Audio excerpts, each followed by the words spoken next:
Accomplishing something against all odds, that's like every day of being in this business.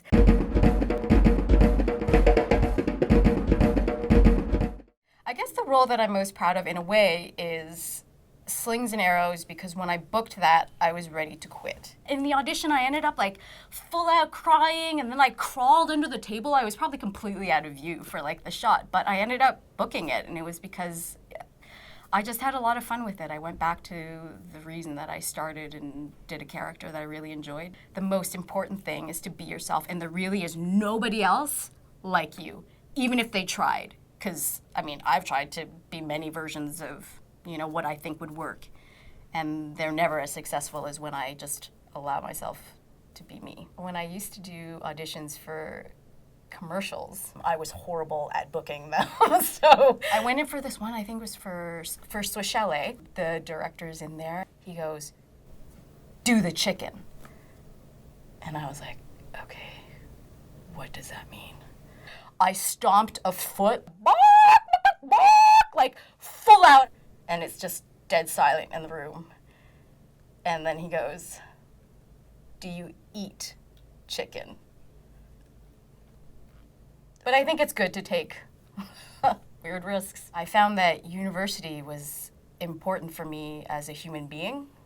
And the training was also hands-on stuff that I still use and can go back to whenever I need to. So if I felt like I needed something and I took a American Sign Language class, that was always good for my career as well as because it was good for me. I think when I first started, I would always be concerned about like, I gotta be in the room, I gotta be available, I have to. And I was just paralyzing a lot of my life. And then at some point, I just realized, I was like, life has to come first, and life is what feeds me, and it feeds my work. I think as a woman, I get treated differently than men in life. Women are called to be far more sexual than men still overall in the business. I had been in the middle of IPA negotiations with ACTRA. We were in a particular part of the IPA that dealt with nudity. And I think because it was so fresh in my mind, I was really armed with this knowledge.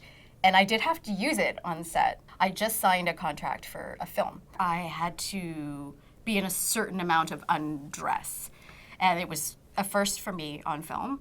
If the producers aren't coming forward and arranging this for you, it is difficult to ask. But because I knew it was my right, I was able to confidently go and request it. And I got it. Sexism can be stuck at the top. Even if you play along with the game and maybe get employed again, you won't feel good. You won't be like, yeah, I made the right decision, way to stick it out. Like, you'll never feel good. It'll cost you too much.